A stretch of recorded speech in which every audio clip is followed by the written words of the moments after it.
The bride collapsed 3 words into her vows, and the bouquet hit the stone floor a full second before anyone in St. Bartholomew's moved. It was not a graceful fall. Eleanor Whitmore's knees buckled first, then her shoulders twisted, and the cameo brooch pinned at her collar caught the candlelight as her body folded sideways. Away from the man she was meant to marry, away from the altar, away from the life her mother had bartered for her with desperate arithmetic and a forged smile. Lord Pemberton reached for her. His fingers closed on air. But someone else was already moving. From the third pew on the left, a man who had almost not come, who had been counting the windows in the nave to pass the time, who had noticed the bride's hands trembling before anyone else thought to look. Gabriel Blackwood, the Duke of Hartwell, caught her before her skull met the flagstones. He did not think about it. His body decided before his mind caught up, one arm beneath her shoulders, the other hooking under her knees. And then he was standing with the bride in his arms, while 200 guests sat frozen in their pews, like figures in a painting no one had commissioned. "Put her down." Lord Pemberton's voice cut through the silence. He was a tall man, silver-haired, with the kind of jaw that suggested authority and the kind of eyes that confirmed it was the wrong kind. "She is my concern." Gabriel looked at him. Then he looked at the woman in his arms. Her face was the color of candle wax. A bruise circled her left wrist, purple and green, the age of it suggesting days, not hours. Her fingers still clutched the edge of her veil, as though holding on to the last decision she had been allowed to make. "She needs a physician," Gabriel said. His voice carried the flat certainty of a man who was not asking permission. "I will take her to Dr. Hendricks." "You will do no such thing." But Gabriel was already walking down the aisle, past the guests who craned and whispered, past the vicar who opened his mouth and shut it again, past Eleanor's mother, whose face had gone the specific shade of grey that meant social ruin was no longer theoretical. He carried the bride through the oak doors and into the April sunlight, where cherry blossoms drifted across the churchyard like confetti for a wedding that would not happen. His carriage was 30 paces from the church steps. His driver, Tompkins, was already climbing down from his seat, eyes wide. "Open the door," Gabriel said. "Your Grace, is she—" "Open the door, Tompkins." He laid her on the carriage seat with a care that surprised him. Her head rested against the leather, and her breath came in shallow, uneven pulls. The veil had slipped. Beneath it, her face was sharp-boned and pale, framed by dark hair that was escaping its pins, in the way hair does when the body decides appearance no longer matters. She opened her eyes. They were brown, not the warm brown of tea or honey, but the dark, clear brown of river stones. And in them, Gabriel saw something that made his chest tighten with a recognition he was not ready to name. Terror. Her fingers found his coat lapel. She gripped it with a strength that seemed impossible from someone who had been unconscious 10 seconds ago. "Don't!" Her voice was a rasp, barely a voice at all. "Don't take me back." Behind him, the church doors opened. Pemberton's boots on the stone steps, voices rising. Gabriel looked at the woman whose fingers were knotted in his coat. He looked at the church. He thought of another woman, a different bride, a different altar, a different set of vows spoken by a mouth that smiled while her eyes did not. He climbed into the carriage and pulled the door shut. "Drive," he told Tompkins. "Now, Hartwell Park. Do not stop." The carriage lurched forward. Through the window, Gabriel saw Pemberton standing at the churchyard gate, his face a mask of controlled fury. The expression of a man who has just had something taken from him and has already begun calculating the cost. Eleanor's grip on his coat loosened. Her eyes closed.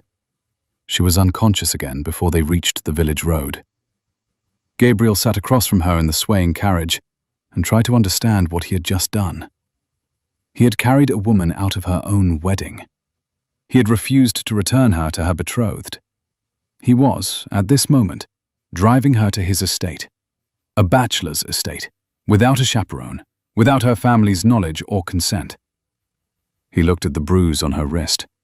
He looked at the cherry blossoms caught in her hair. He did not turn the carriage around.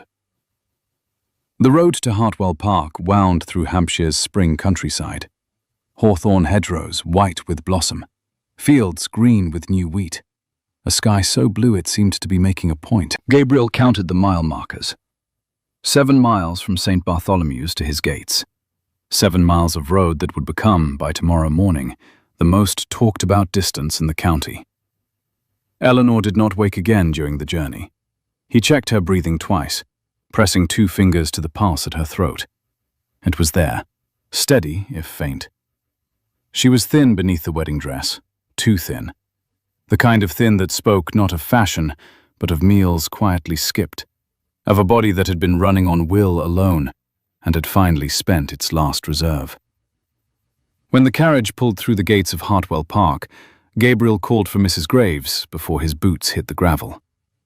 The housekeeper appeared at the front door, a woman built like a wardrobe, with grey hair pinned so tightly it seemed to be holding her opinions in place. She took one look at the unconscious bride in the Duke's arms and did not ask a single question. "The east bedroom," she said. "I'll send for Dr. Hendricks.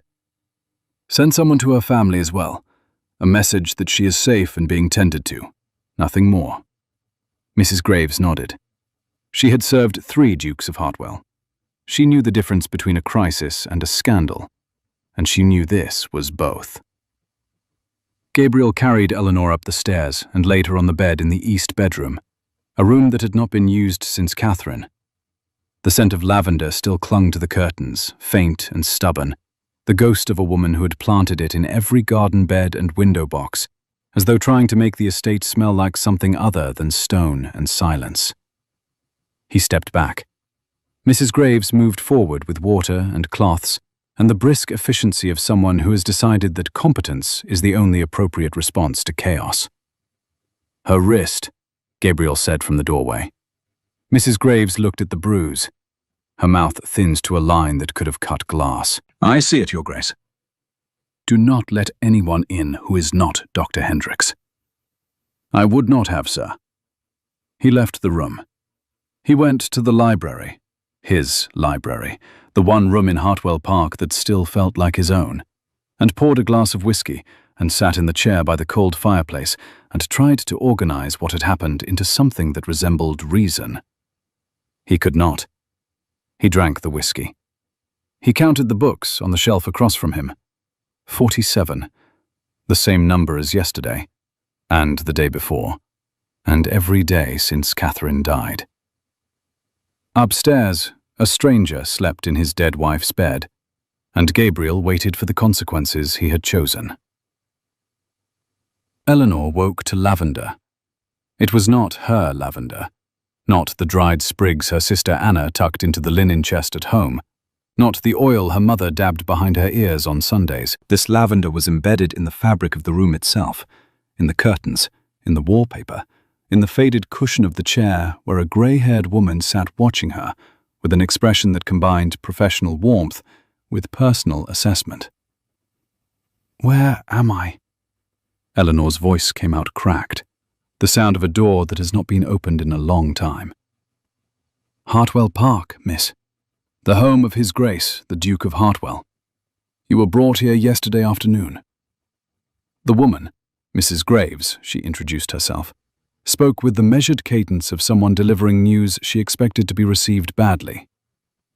"Dr. Hendricks examined you. He says you collapsed from exhaustion and insufficient nourishment. He has left instructions and a tonic, which I must insist you drink before you attempt to do anything dramatic." Eleanor looked down. She was wearing a nightgown that did not belong to her. Cotton, fine woven, with lace at the cuffs that spoke of care and money. On the bedside table, a glass of water, a bowl of broth, and her cameo brooch, the ivory oval her mother had pressed into her palm that morning with the words, "For courage, my darling." She did not feel courageous. She felt hollowed out, as though someone had reached inside her chest and removed the mechanism that made decisions. "The Duke," she said. "Why did he bring me here?" "That is a question best directed at His Grace." "Then direct me to His Grace." Mrs. Graves studied her for a long moment, the kind of look that measures not just the person, but the quality of trouble they are likely to cause. Then she nodded. "Drink the broth first. I will not negotiate on this point." Eleanor drank the broth. It was good, rich with marrow and onion, the kind of broth made by a kitchen that knew what it was doing.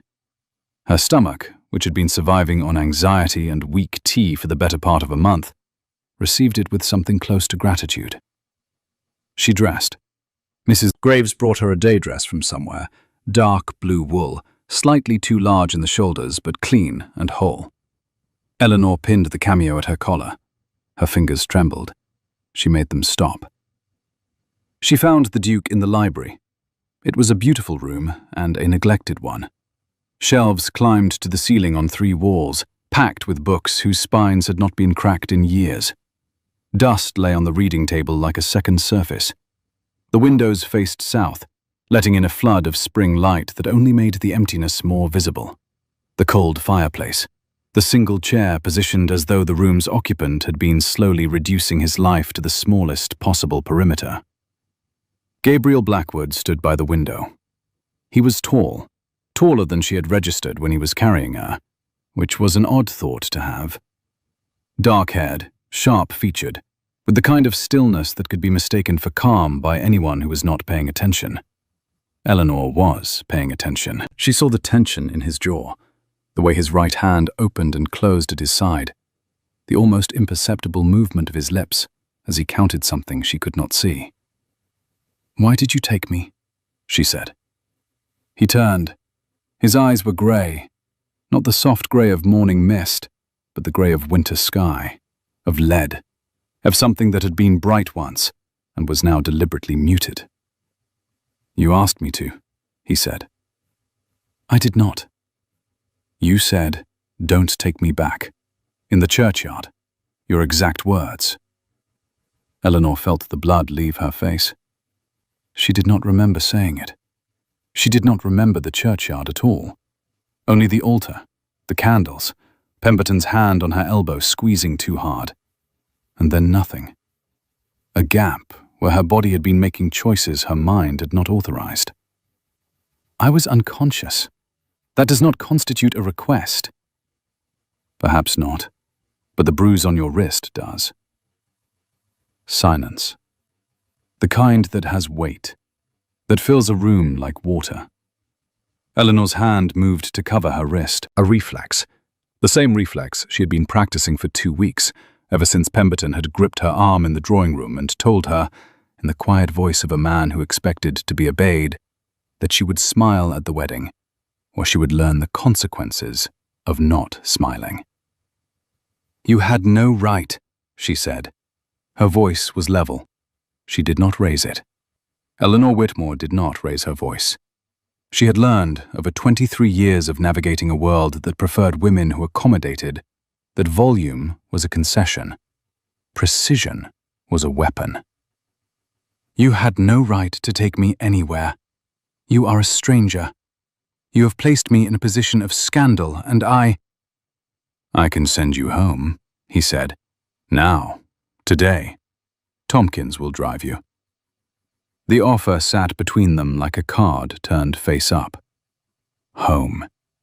Home meant her mother's face, the carefully maintained disappointment, the arithmetic of survival that had led to the altar in the first place. Home meant the debts her father had left behind when he died, not heroically, not tragically, but stupidly, gambling on horses and investments that existed only in the optimistic fiction of men who preferred fantasy to ledgers. Home meant Pemberton's solicitor at the door within the hour and the marriage contract on the table, and her mother's voice saying, "Eleanor, please, for Anna, if not for me, then for Anna." Anna, 17 years old, with their father's reckless smile and their mother's fragile hope. entirely unaware of how close their family was to the kind of poverty that did not recover. "I need to write to my mother," Eleanor said, "and to my sister." "Of course. I will have paper and ink brought to your room."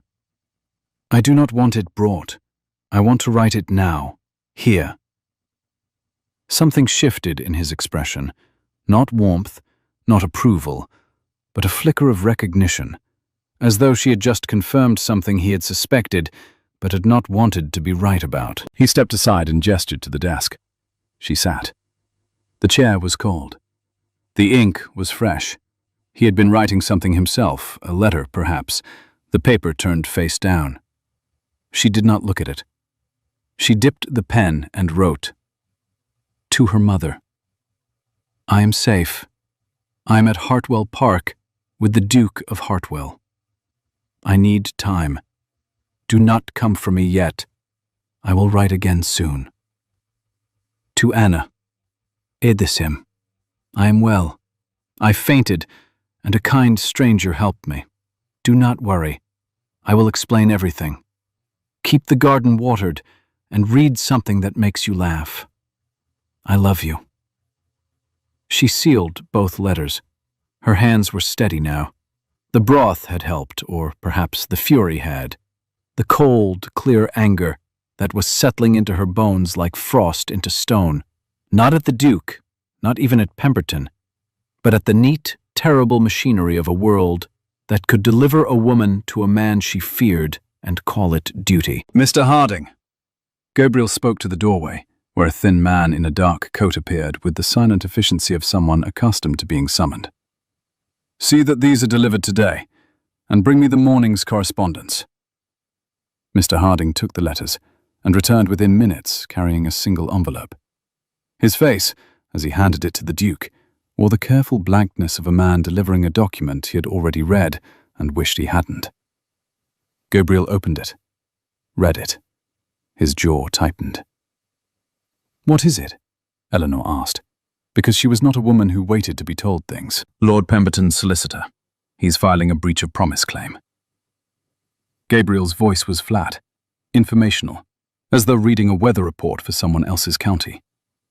"He is also asserting that your removal from the church constitutes an act of," his words, "unlawful interference with a lawful marriage contract. He demands either your return and the completion of the ceremony, or £5,000 in compensation." £5,000? Eleanor said it the way one says the name of an impossibly distant city. "He does not want me. He wants to own me." "Yes." "And you? What do you want?" The question landed harder than she intended. Gabriel set the letter down on the desk, precisely aligned with the edge, and was quiet for a moment that lasted 3 of Eleanor's heartbeats. She counted them, the way she counted everything when the world threatened to come apart. "I want you to be safe," he said. "Beyond that, I have no claim on you and no intention of making one." She studied him. The steel rose. Her father had called her that once, in a rare moment of sober clarity, watching her negotiate with a butcher who had overcharged them by 6pence. "You stand so still, Eddie," he had said. "So still they don't see you cutting them." "Then I will stay," Eleanor said, "until I understand my options. Not because you wish it, because I choose it." "Understood. And I will need access to this library." For the first time, something almost like surprise crossed his face. The library. If Pemberton is filing a legal claim, then there is a legal defense. Legal defenses are built from documents, precedent, and very careful reading. "Do you have Blackstone's commentaries?" "Second shelf, 3rd section from the left." "Good." She stood. "I will begin in the morning. Tonight I would like a proper meal, a bath, and to be left entirely alone." "Mrs. Graves will arrange it." "Mrs. Graves already has. She is considerably more efficient than you are, Your Grace." She left the room with her spine straight and her chin lifted, and the cameo brooch catching the lamplight at her collar. Gabriel watched her go. He had the peculiar sensation of having just been examined, measured, catalogued, and filed by someone who had decided he was not yet worth the trouble of a conclusion. He sat down in his chair. He counted the books again. 47. No, 48. She had moved one. A week passed. Eleanor Whitmore did not behave like a guest. She behaved like a woman who had been placed inside a machine and was now methodically learning how it worked, not to escape it, but to decide whether it was worth repairing. She rose early. She walked the grounds before breakfast, mapping the estate with the systematic attention of a general surveying a campaign.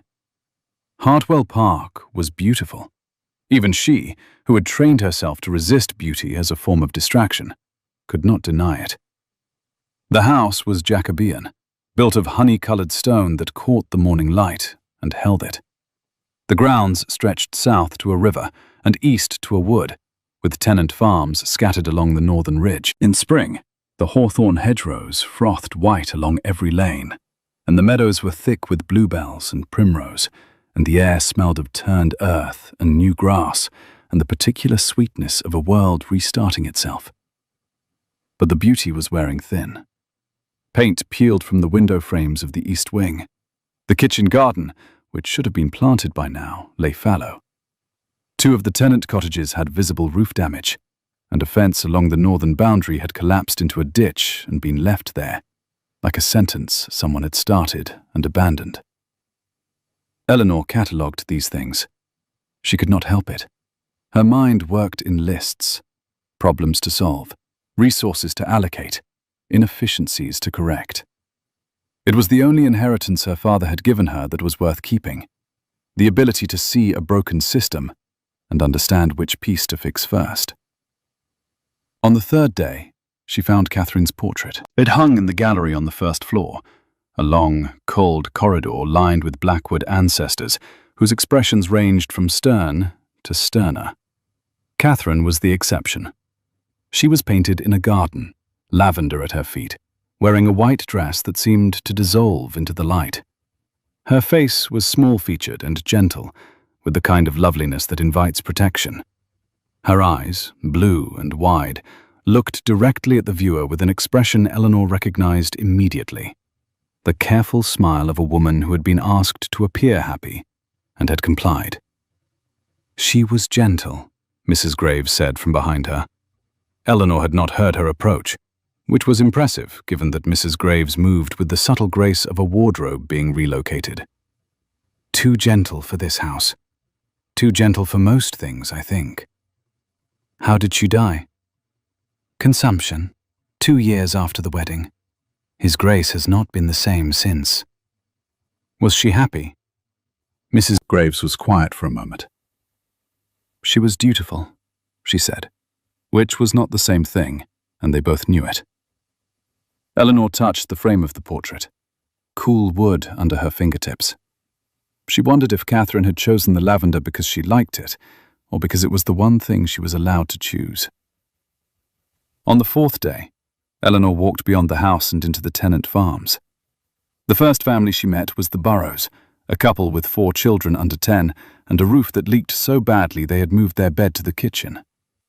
Thomas Burrows removed his hat when he saw her and spoke with the cautious deference of a man who did not know what to make of a woman in a borrowed dress who asked specific questions about drainage. "The south gutter's been cracked since September, miss. I put in a request with Mr. Harding, but—" He shrugged. The shrug contained 6 months of unanswered letters. "Since September," Eleanor repeated. She made a note in the small book she had found in the library desk, a leather-bound notebook, blank, as though someone had once intended to write in it and never found anything worth recording. She visited 3 more farms that morning. At each one, the story was the same. Repairs requested, promises made, nothing done. The tenants were not angry. They were tired, which was worse. Anger can be directed. Tiredness just spreads. She returned to the house and went to the library. The estate records were a disaster. Not fraudulent. There was no malice in the ledgers, only absence. Income recorded in one column, expenses in another, with gaps of weeks where nothing had been entered at all. The Duke's steward, Mr. Harding, had done his best, but a steward without a master's engagement is a ship without a rudder. He could keep the vessel floating, but not steer it anywhere. Eleanor was elbow-deep in a stack of quarterly reports when Gabriel found her. He stopped in the doorway. She was sitting at his desk, the desk he had not used for anything except whiskey and self-recrimination in 5 years, with her sleeves pushed to her elbows, ink on her fingers, and the ledgers arranged around her in a pattern that suggested she had already been at this for hours. "What are you doing?" "Reading your accounts." She did not look up. "Your tenants at Hawthorne Farm have been requesting a new roof since September. It is April. The Burrows family has moved their bed into the kitchen because the bedroom ceiling leaks. The fencing on the northern boundary has been down for, I'm estimating based on the wood rot, 3 months. Your drainage ditches have not been cleared since autumn, which means the spring rains are flooding the lower pastures, which means your hay yield will be down by 1/3 this year." She turned a page. "Shall I continue?" Gabriel stood very still.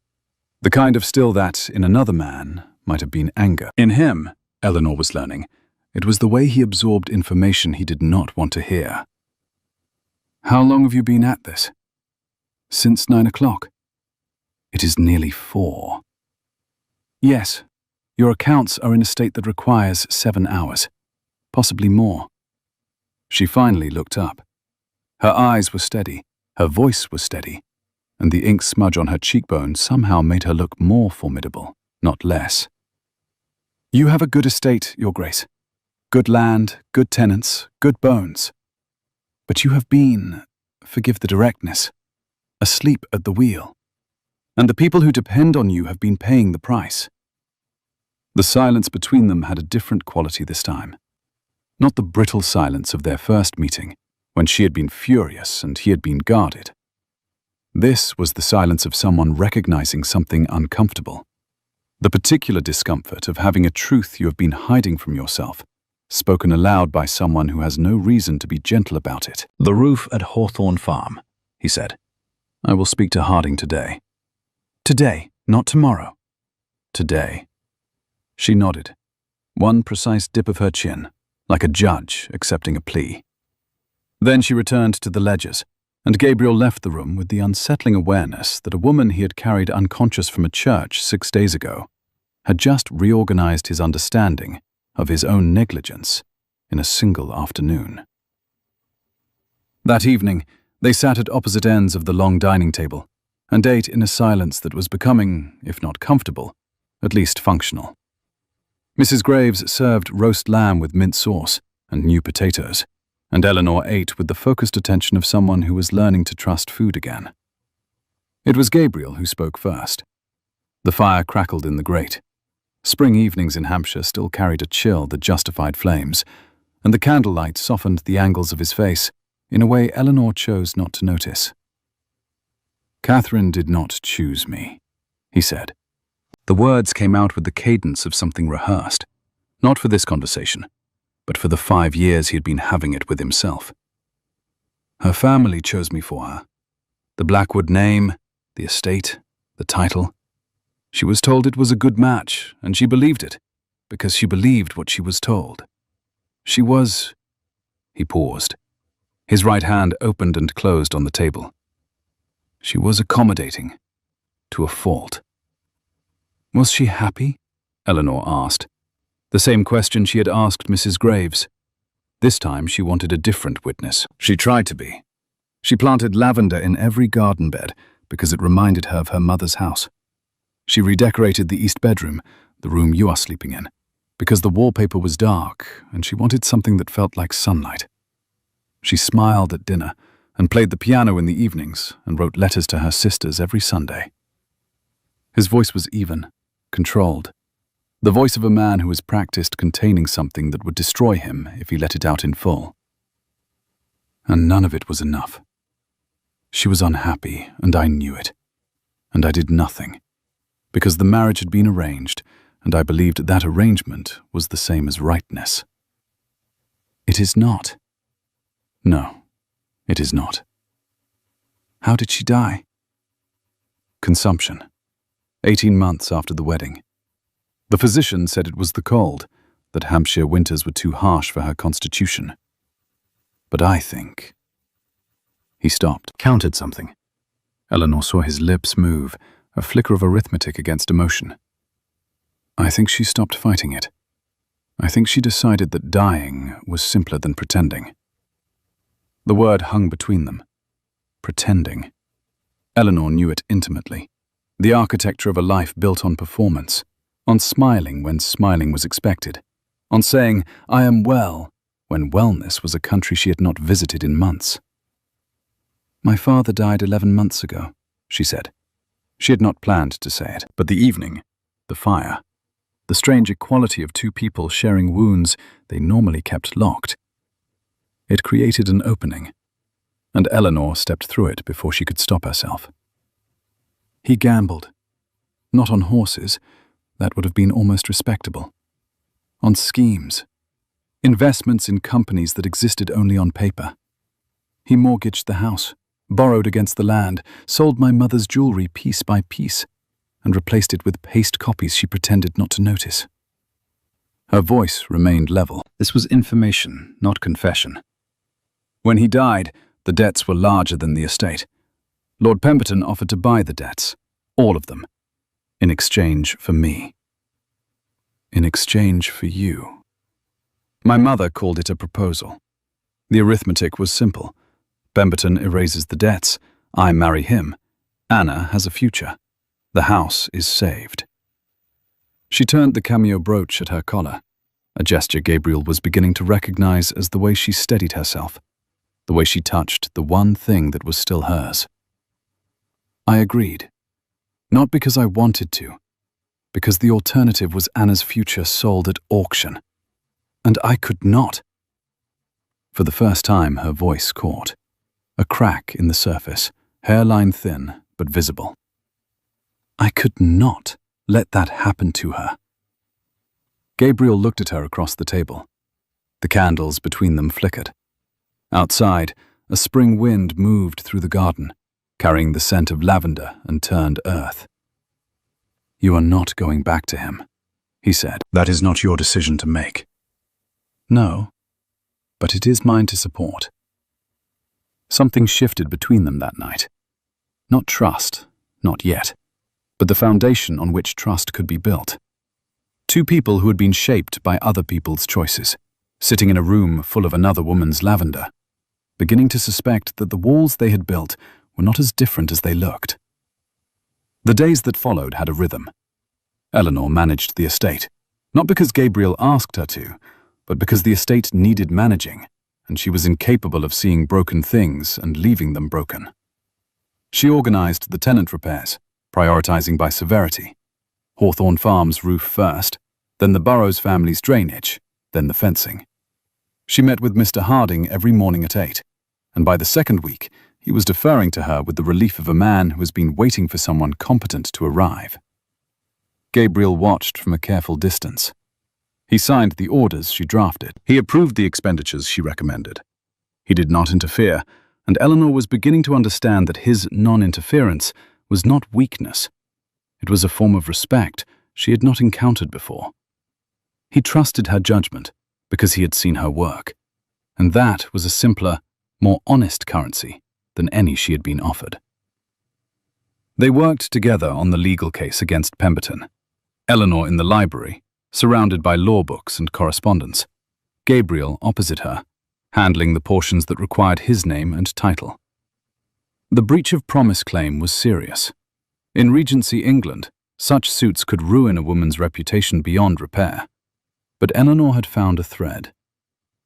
The marriage contract, she said one afternoon, holding up a document she had retrieved from the correspondence Mr. Harding kept. It specifies that the union is conditional upon the full settlement of my father's debts by Lord Pemberton. But look here, she pointed. The debts are listed as £4,200. And my father's debts were not £4,000. I managed his accounts for the last 3 years of his life. I know every creditor, every loan, every miserable guinea he threw away on phantom investments. The total, when he died, was £1,370. Gabriel leaned forward. The distance between them at the library table was close enough for her to smell his cologne. Cedar and something darker, something warm.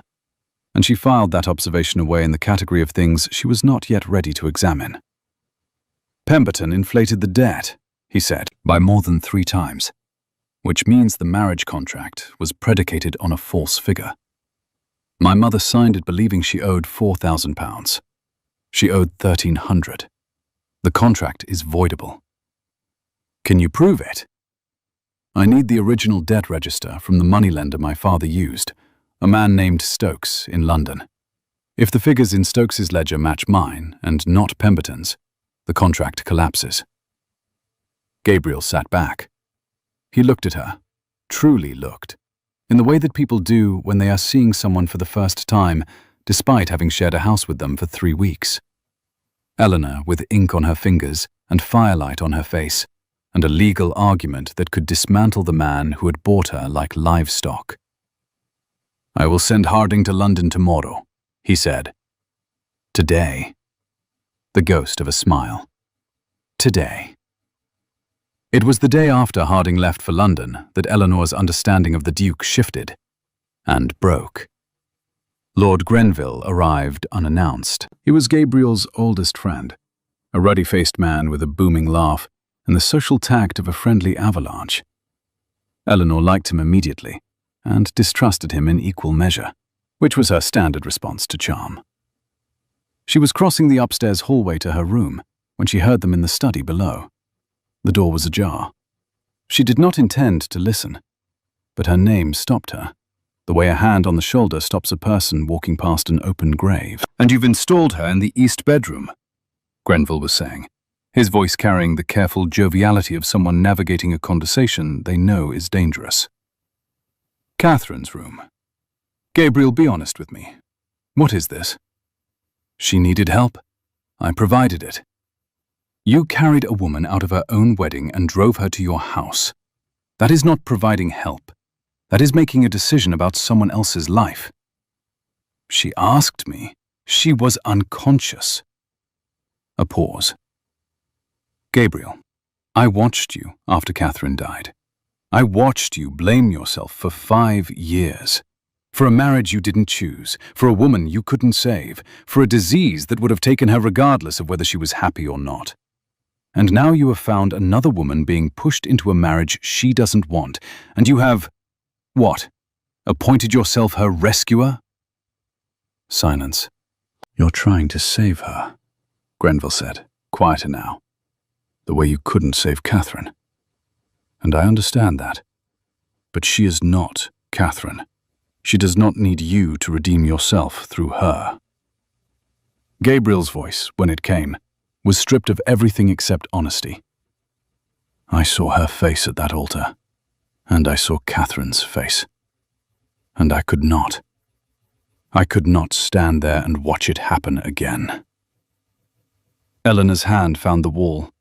She pressed her palm against the cool plaster and held it there, steadying herself the way a sailor holds a mast, not for comfort, but against capsizing. She did not hear the rest of the conversation. She did not need to. The architecture of the last 3 weeks rearranged itself in her mind with the brutal clarity of a room when someone lights a lamp. His non-interference, his careful distance, his precise, uninvasive kindness. None of it had been for her. All of it had been for a ghost. She was not a person to him. She was absolution. Eleanor waited until Grenville left. Then she went downstairs. Gabriel was by the window. The afternoon light fell across his face, and for the first time since she had arrived, she saw him not as the Duke, not as her reluctant host, not as the man who had caught her when she fell, but as a man trapped in a loop of his own making, circling a guilt he could not expiate, because the woman he had wronged was dead and beyond the reach of apology. I am not your penance, she said. He turned.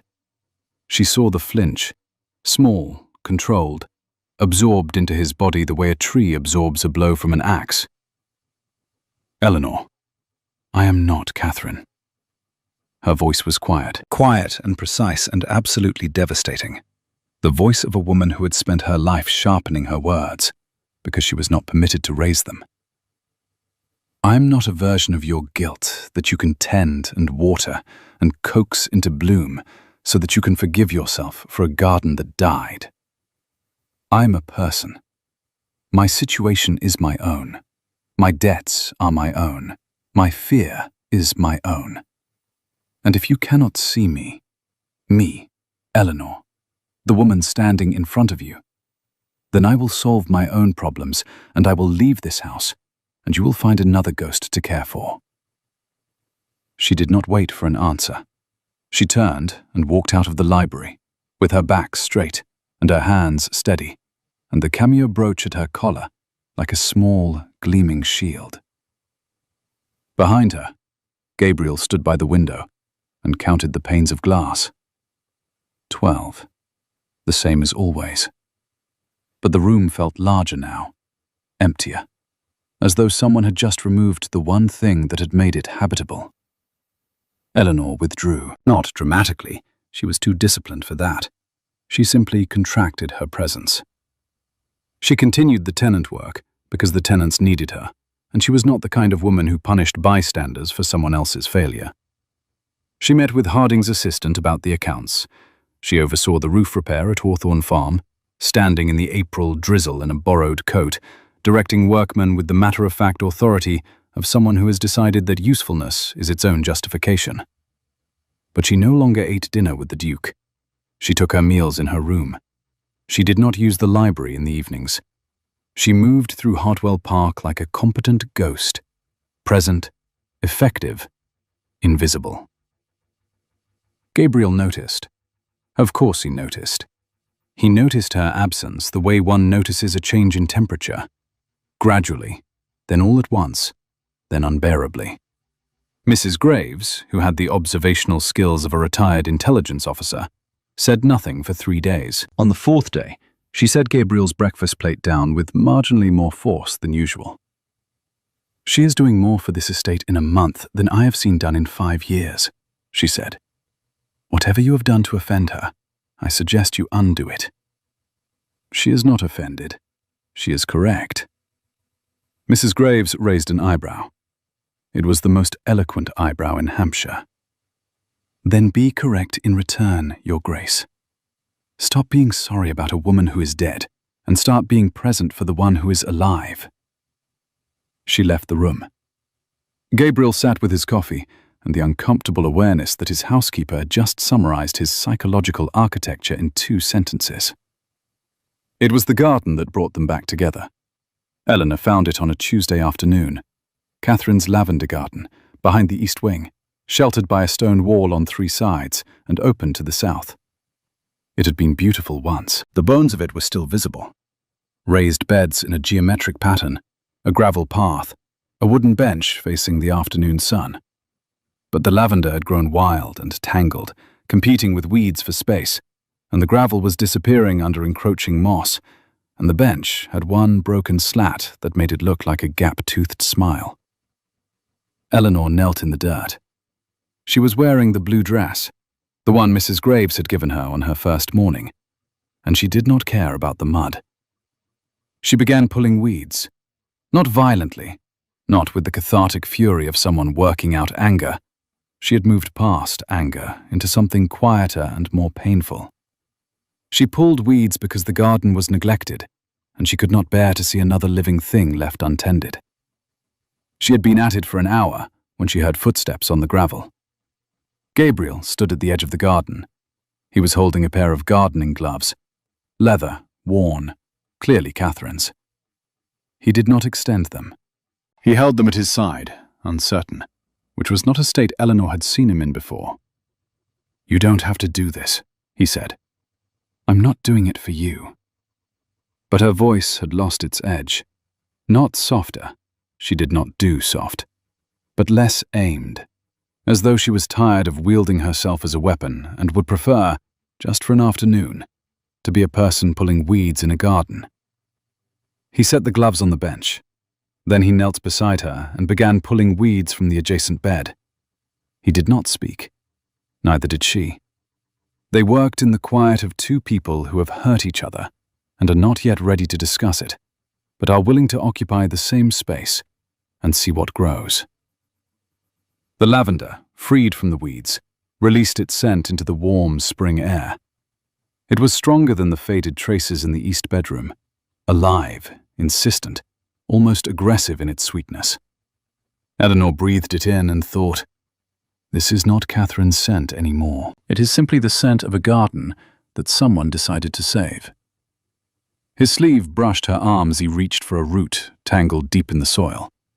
She did not flinch. She did not move away.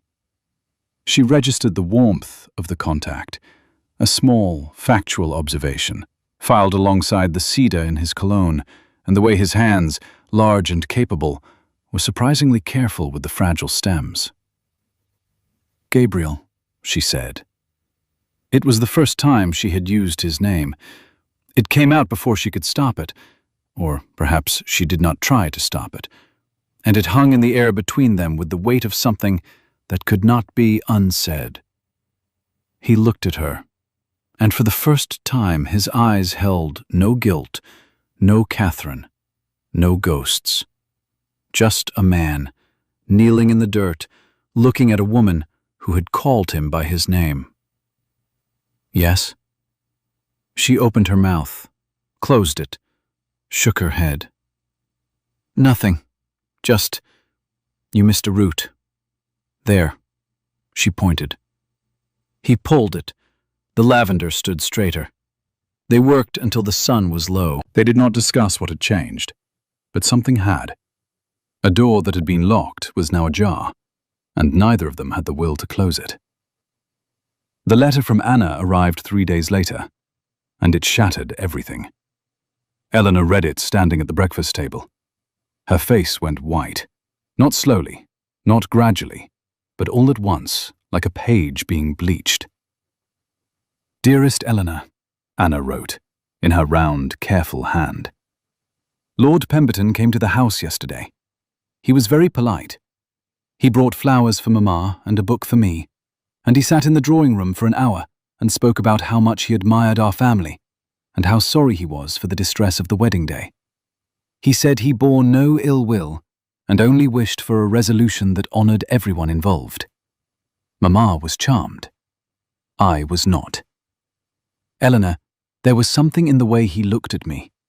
Not improper, nothing I could name, just a looking, as though he was measuring something. I am not frightened, but I am not easy either. Please write back and tell me what to do. I need to go back."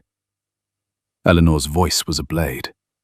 Gabriel, who had been reading his own correspondence at the other end of the table, set his letter down. He saw her face. He did not ask what had happened. He simply held out his hand for the letter. She gave it to him. He read it once. He read it again.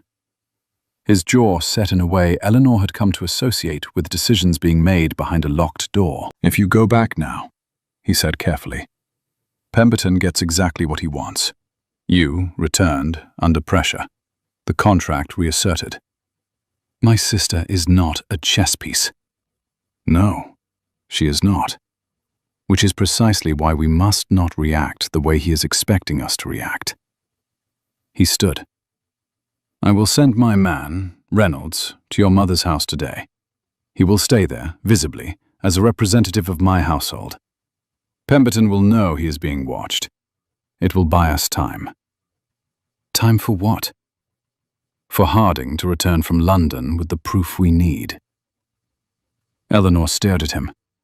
The rational part of her, the part that had kept her family alive for 3 years on arithmetic and will, knew he was right. The part of her that was Anna's sister, that had held Anna as an infant, that had taught her to read and to ride and to laugh at things that were not funny because laughter was the only currency they had left. That part wanted to walk out the door and not stop walking until she was standing between her sister and the man who had looked at her with measuring eyes. "1 week," she said. "If Harding is not back in 1 week, I go home. Agreed. He sent Reynolds that afternoon, a former soldier, broad-shouldered and taciturn, with the kind of presence that made men like Pemberton reconsider their approach vectors. Eleanor wrote to Anna. A friend of the Duke's is coming to stay near the house. His name is Reynolds. He is there for you. Do not be alone with Lord Pemberton, not for any reason. I will come for you soon. She sealed the letter. Her hand trembled. She made it stop. That evening, she was in the library, not working, for once not working, simply sitting in the chair by the fire, staring at flames that blurred because her eyes were wet and she was too tired to pretend they weren't. Gabriel entered quietly. He saw her. He stopped. Eleanor did not look up. She did not wipe her eyes. She sat in the chair with tears on her face, and her spine straight, and her hands folded in her lap, crying the way a steel rose cries, silently, with perfect posture, as though grief were an appointment she was keeping with dignity. He did not ask if she was all right. He did not offer comfort. He sat in the chair beside hers, the chair that had been empty for 5 years, because there had been no one to sit in it. And he was simply there, present, a body beside her body, a silence that did not demand or expect or interpret. After a long time, minutes, maybe longer, his hand moved to the arm of her chair, not reaching, just resting, palm up, an offering without pressure. Eleanor looked at his hand, open, waiting, making no claim. She placed her hand in his. Her fingers were cold, his were warm. They laced together with a certainty that felt less like a choice and more like a recognition, as though their hands had been having a conversation their minds had not yet authorized. They sat like that until the fire burned low. Neither spoke. The library, which had been cold and silent for 5 years, held them in its dust and its darkness, and began, without either of them noticing, to feel like a room where someone lived. The invitation to Lady Halford's dinner arrived the next morning, and Eleanor's first instinct was to decline.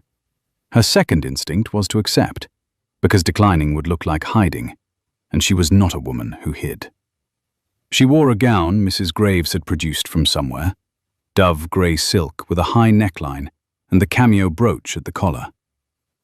It was Catherine's, Mrs. Graves said, and then, seeing Eleanor's face, she would have wanted someone to wear it.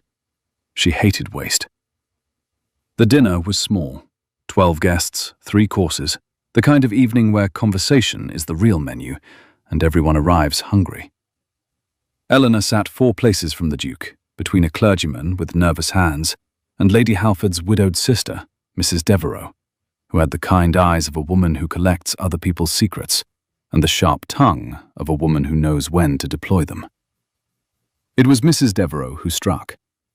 "You must tell us, Miss Whitmore," she said, her voice pitched to carry the precise distance required for a dinner table to become an arena. "How you find your accommodations at Hartwell Park? One hears such varied accounts of the circumstances." The table went quiet. 12 forks paused. 24 eyes turned to Eleanor. She set her own fork down. She dabbed her mouth with her napkin. She took a breath so measured it could have timed a metronome. "I find them exemplary, Mrs. Devereux. The library is particularly well stocked. The grounds are beautiful in spring, and the housekeeper makes the finest broth I have ever tasted." She smiled, a smile so composed, so perfectly calibrated, that it served simultaneously as a compliment and a fortress wall. "I understand the curiosity, of course. A woman who leaves a wedding is always more interesting than a woman who stays. But I assure you, the most remarkable thing about my stay at Hartwell Park is the drainage improvements in the north pasture. If you would like details, I am happy to provide them. They are extensive." Silence. Then a laugh, involuntary, quickly stifled, from the clergyman beside her. Then another from across the table. Lady Halford's mouth twitched. Even Mrs. Devereux inclined her head with something that might have been respect. Eleanor picked up her fork and resumed eating. The conversation moved on, redirected by her composure, the way a river is redirected by a stone. Not by fighting the current, but by being, unmovably, in the way. In the carriage afterward, Gabriel said nothing for the first 2 miles. Then, "You did not need me to defend you." "No." She looked out the window. The Hampshire night was dark and soft and full of spring sounds. An owl, a fox, the wind in the newly leafed elms. "I did not." "That was extraordinary." "That was drainage, Your Grace. I talked about drainage." "You talked about drainage in a way that made Mrs. Devereux look like a fool, without once raising your voice or being unkind. There is no word for that, except extraordinary." She turned from the window. In the dim light of the carriage lamp, his face was half in shadow, and his eyes held something she had not seen there before. Not guilt, not guardedness, but admiration. The simple, undiluted admiration of a man watching someone do something he could not do himself. "There is a word," she said. "The word is practice. I have had a great deal of it." She said it lightly, but they both heard what was underneath. The years of practice. The dozens of dinner tables where she had absorbed insults with grace, because grace was the only weapon available to a woman without money or power, or a man willing to stand between her and the world. He reached across the darkness of the carriage and touched her hand. Not held it, touched it. His fingertips against her knuckles, brief and light. "You have me now," he said, "should you want me." She did not answer, but she did not pull her hand away. The storm came on a Thursday, a proper spring storm, the kind that turns lanes to rivers and strips the blossom from the hawthorn in white sheets. Eleanor was at Hawthorne Farm, inspecting the new roof with Thomas Burrows, when the sky opened. By the time they got the shutters latched and the livestock secured, she was soaked through. Her dress clung to her like a second skin, and her hair had abandoned its pins entirely and hung in dark ropes against her neck. She was helping Burrows's wife move the children's blankets to the dry side of the cottage when Gabriel appeared in the doorway, equally drenched, with mud to his knees, and an expression that suggested he had run the half-mile from the house. "You walked here in this?" She stared at him. "I rode. The horse had more sense and turned back. I continued on foot." "That is not a compliment to your judgment." "No, it is a testament to my concern." They sheltered in the Burrows' barn while the worst of it passed. Rain hammered the roof. The smell of hay and wet earth and horse filled the close space, and the single lantern Thomas had left them threw unsteady light across their faces. Eleanor was shivering. The spring air was warm enough during the day, but soaked cotton against skin in a barn with no fire was its own kind of cold. Gabriel removed his coat, also soaked, but the inner lining was wool and still held warmth, and draped it around her shoulders without asking. His hands lingered at her collar a moment longer than the task required. "You're staring," she said. "I know." "You should stop." "I should." He did not stop. She looked up at him. The rain light made his eyes silver instead of grey, and the water on his face traced the lines of his jaw and his mouth. And she was aware, fully, unavoidably, in the way one is aware of fire or of falling, that she wanted him to be closer. Not for warmth, not for shelter.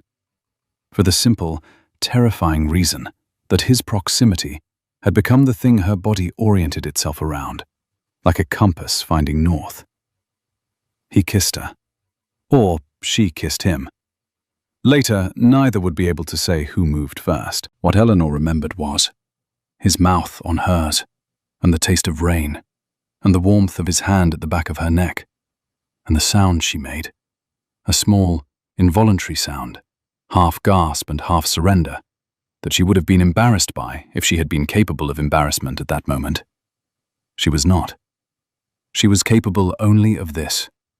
His mouth, his hands, 5 weeks of restraint cracking open like a dam, and the flood of everything they had been holding back pouring through in a kiss that was not gentle, not tentative, not careful. It was the kiss of two people who had been very good at keeping themselves in check, and were finished with it. She pulled back first, her hand on his chest, feeling his heartbeat through the wet shirt. Fast, unsteady, as stripped of composure as her own. "Don't do this because I remind you of her," she said. His hands were still in her hair. His breath was uneven. His eyes, when they met hers, held nothing of Catherine. No ghost, no guilt, no redemption project. "You don't remind me of her." His voice was rough, low, scraped down to its foundation. "You are nothing like her. You are. Eleanor, you are the most terrifying, the most capable, the most—" He stopped, counted something, inhaled. "You are nothing like anyone. That is exactly the problem." She did not kiss him again. Not because she didn't want to.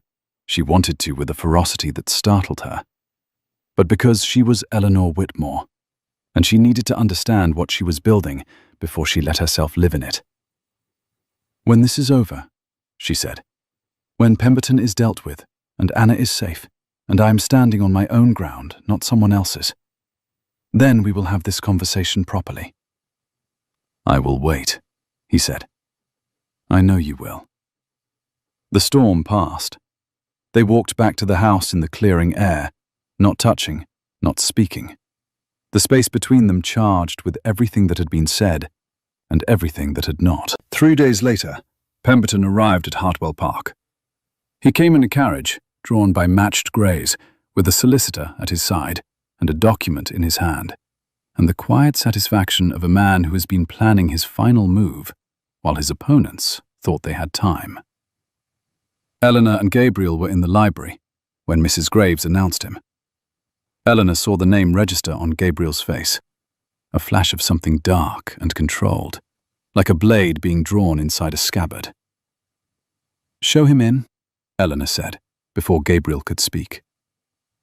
Pemberton entered the library the way he entered every room, claiming it. He was immaculate. Grey coat, polished boots, silver hair combed back with military precision. His smile was the kind that never reaches the eyes, because the eyes have a different agenda. "Miss Whitmore, Your Grace." He inclined his head with the courtesy of a man who has already won and can afford to be gracious about it. "I do apologize for the intrusion, but I come bearing news that I believe requires your immediate attention." He set the document on the desk. Gabriel did not touch it. Eleanor did. It was a guardianship petition, filed with the county magistrate, citing Eleanor's abandonment of familial duty and residence in circumstances of moral irregularity as grounds for transferring legal guardianship of Anna Whitmore from her mother to Lord Pemberton as the family's primary creditor and nearest male protector of standing. The magistrate had provisionally granted the petition, pending a final hearing in 7 days. Eleanor read it twice. Her face was porcelain, smooth, white, revealing nothing. But Gabriel saw her hand tighten on the paper until the edge creased under her fingers. "You will not touch my sister," she said. "My dear Miss Whitmore, I have no wish to cause distress to anyone, but the law is clear. A young woman of 17, living in a household burdened by debt, with her elder sister residing, forgive me, unchaperoned, in the home of an unmarried gentleman. The magistrate felt, as I do, that proper guardianship was in order." "Proper guardianship?" Eleanor's voice was glacier. "You mean leverage?" "I mean concern. Genuine concern for the welfare of a girl whose family has, through no fault of her own, placed her in a precarious position." He smiled again. The smile of a man who has found the one piece on the board that his opponent will sacrifice everything to protect. Of course, this can all be resolved very simply. Return home.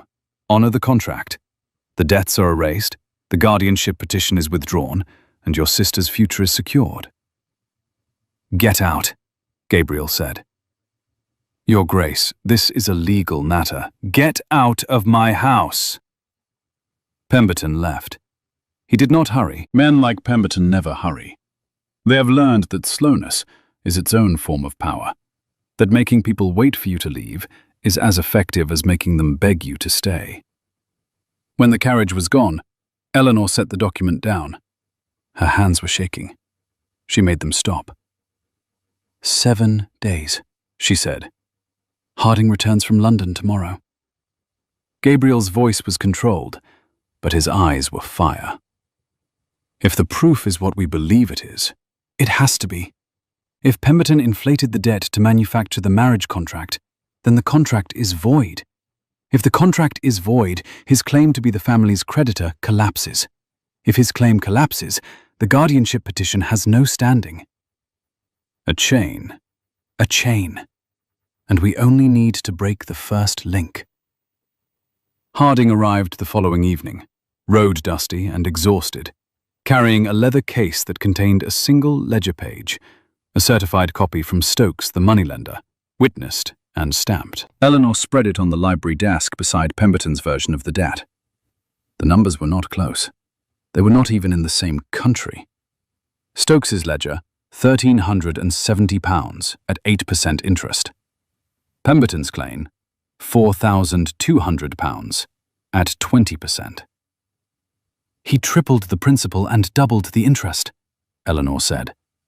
Her voice was calm in the way that deep water is calm, still on the surface and moving powerfully underneath.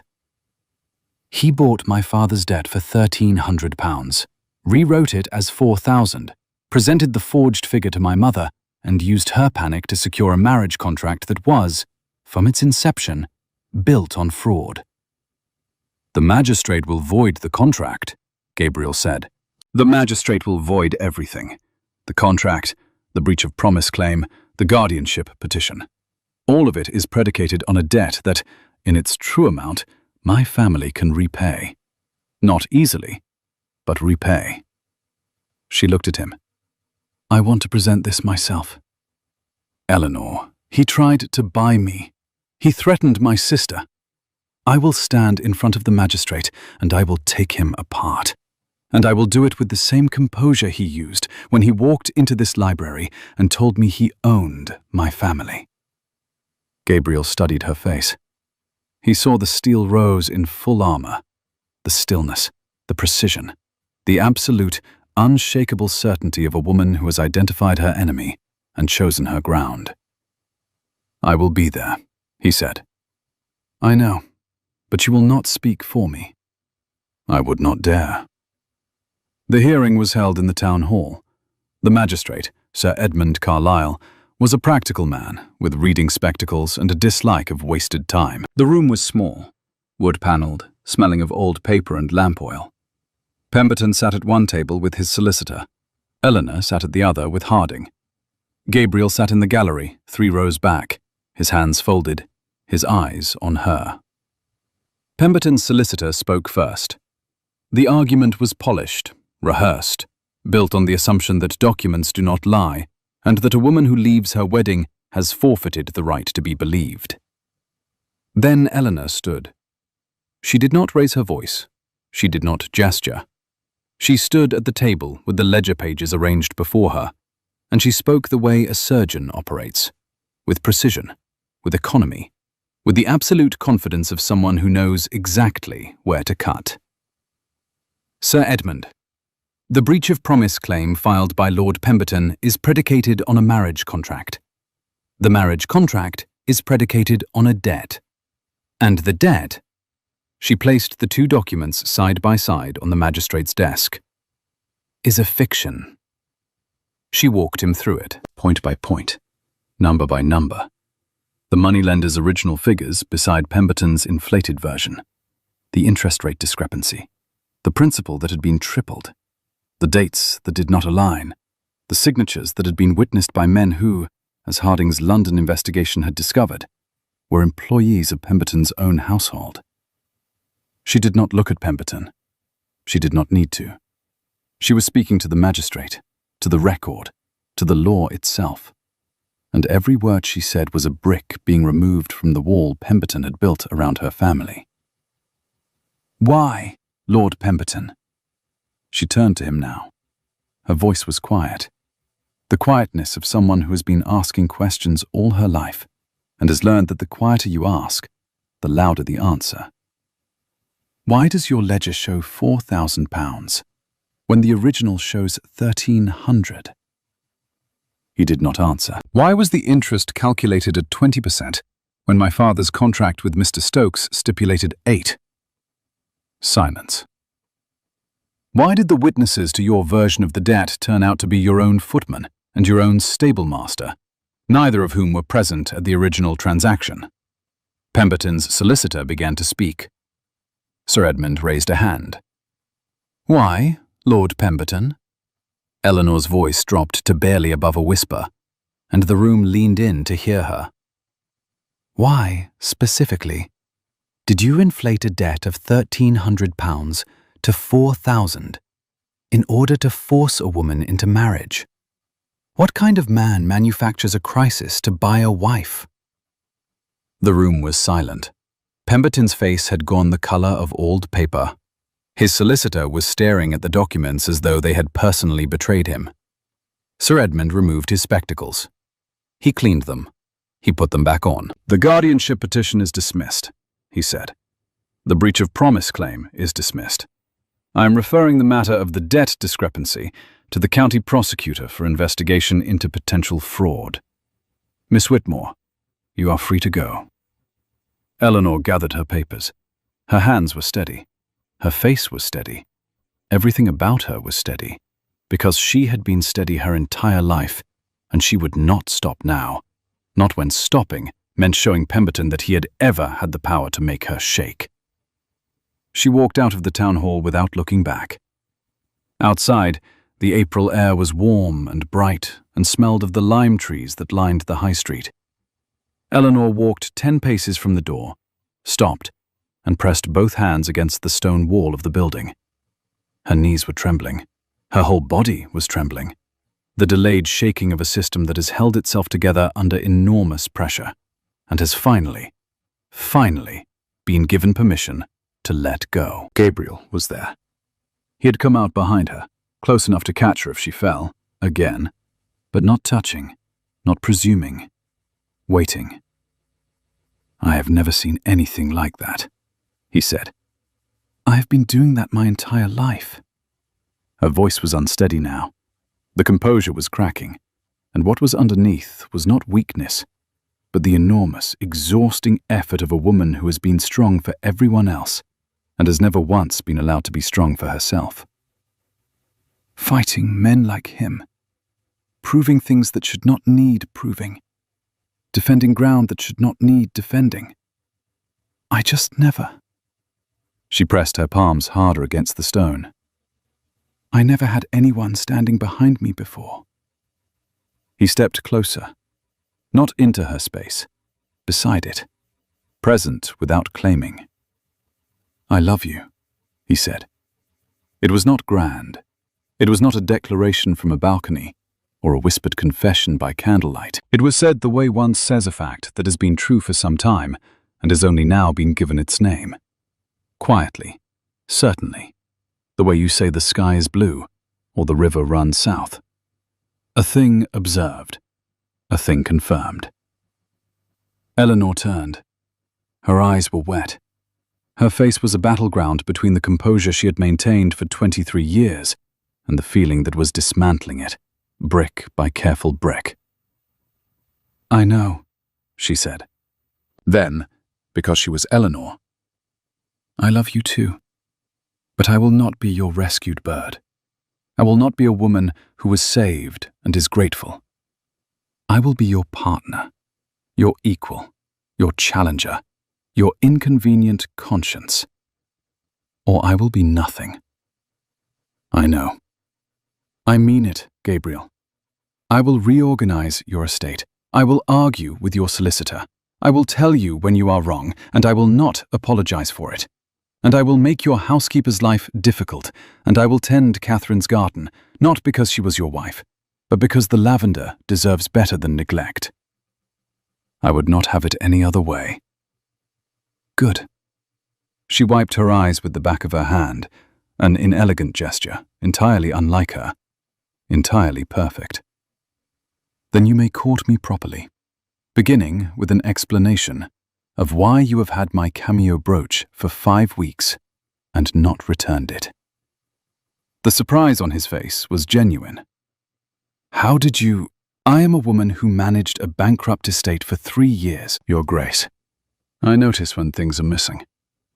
He reached into his coat pocket and withdrew it. The cameo, ivory oval, gold frame, her mother's face painted in miniature on the front. He had kept it since the church, since the moment she had fallen, and it had clattered to the flagstones, and he had picked it up without thinking, the way you pick up something precious that someone has dropped. He had opened it. Inside the back cover, where the ivory was smooth and blank, he had— she saw it as he placed it in her palm— had a single word engraved. Eleanor. Not his name, not Hartwell, not Blackwood. Hers. This is yours, he said. It was always yours. I simply kept it safe until you were ready to take it back. She closed her fingers around it. The metal was warm from his pocket, from being carried close to his body for 5 weeks, and the warmth moved through her hand and into her chest, and settled there like a lamp being lit in a room that had been dark for a very long time. Marry me, he said. Not because I saved you, not because I owe a debt to a ghost. Marry me because you reorganized my entire estate in a month, and I am terrified of what you will do to the county if I let you loose unsupervised. She laughed. It was the first time she had laughed, truly laughed. Not the polite exhale of social function, but the real sound, startled out of her, since before her father died. It surprised them both. Yes, she said, on my terms. I would expect nothing else. They were married in the chapel at Hartwell Park on a morning in late May, when the hawthorn was still in bloom, and the lavender in Catherine's garden had burst into its first full flowering of the season. Anna stood beside Eleanor, holding a posy of wildflowers she had picked from the meadow that morning, her face bright with the particular joy of a 17-year-old who has just been released from a threat she was too young to fully understand, but old enough to feel in her bones. Lady Margaret Whitmore sat in the front pew and wept. Not the performative tears of a society mother at a successful match, but the genuine, messy weeping of a woman who had almost lost everything, and had been saved not by a duke, but by a daughter who was braver than she deserved. Eleanor's hand did not shake, not when she spoke her vows, not when Gabriel slipped the ring onto her finger, not when she turned to face the small congregation, Mrs. Graves, Mr. Harding, Lord Grenville, the Burrows family, a dozen tenants who had asked to come and been told yes, and saw, for the first time in her life, a room full of people who were not watching her with assessment or expectation, but with something simpler and rarer. They were watching her with happiness. The cameo brooch gleamed at her collar. Inside it, her name. She had chosen this altar. She chose to stay. 6 months later, the library at Hartwell Park was unrecognizable. The dust was gone. The curtains had been replaced. Eleanor had chosen green velvet, the color of the Hampshire hills in late summer, and Gabriel had not argued because he had learned, early and wisely, that arguing with Eleanor about interior decisions produced the same result as arguing with Eleanor about everything else. Defeat, graceful and inevitable. Books lay open on every surface, not for show, but because people were reading them. Anna, who had moved to Hartwell Park in June and was flourishing in the way that 17-year-olds flourish when they are safe and fed and surrounded by books, was curled in the window seat with a novel, her stockinged feet tucked beneath her. Mrs. Graves had left a tea tray on the side table, and a pointed note about lunch being at 1 o'clock sharp. No exceptions, not even for dukes who forget to eat when they are watching their wives work. Eleanor sat at the desk, her desk now, though she still thought of it as his, the way you think of a country you have adopted as home, but whose accent you will never quite lose. The estate accounts were spread before her. Hartwell Park was, for the first time in 6 years, operating at a profit. The tenant roofs were repaired, the drainage was clear, the north pasture was producing hay again, and Thomas Burrows had named his newest calf Eleanor, which she pretended to find ridiculous and secretly considered the highest compliment of her life. Gabriel entered the library. He paused in the doorway. A habit now, this pausing, as though he needed a moment to absorb the fact that the room was occupied, that the house was alive, that the silence had been replaced by the particular, productive noise of people who are doing things that matter. "You're counting," Eleanor said without looking up. "Windows. 3 visible from this angle." "And?" He crossed the room. He stood behind her chair and placed his hands on her shoulders, and the warmth of his palms through the wool of her dress was the same warmth she had felt in the barn during the storm, except that now it did not have to end. Now it was daily and dependable, and hers. "And I only see one thing," he said. She turned in the chair. She looked up at him, this man who had caught her when she fell and carried her out and never brought her back. Not because she was fragile, not because she needed saving, but because he had recognized, in the 3 seconds between her collapse and the stone floor, that she was someone worth the scandal. The lavender bloomed outside the window. Catherine's garden, Eleanor's garden now, was pruned and thriving and fragrant in the September sun. The bench had been repaired. A new path had been laid, gravel pale as bone, leading from the library door to the first lavender bed.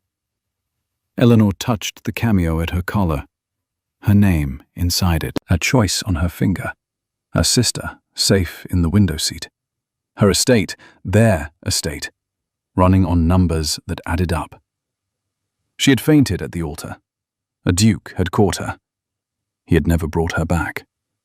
And she had built, from the wreckage of someone else's plan, a life that was entirely her own. If you have ever stayed in a place longer than you planned, not because you were trapped, but because someone made it feel like the place you were meant to be, then you know what Eleanor found at Hartwell Park. It was not rescue. It was recognition. The quiet, stubborn recognition that some people do not need to be saved. They need to be seen. If this story stayed with you, leave a comment and tell me. What was the moment you knew Eleanor would win? Was it the library, the magistrate's office, or the lavender garden? I read every single comment, and they mean more than you know.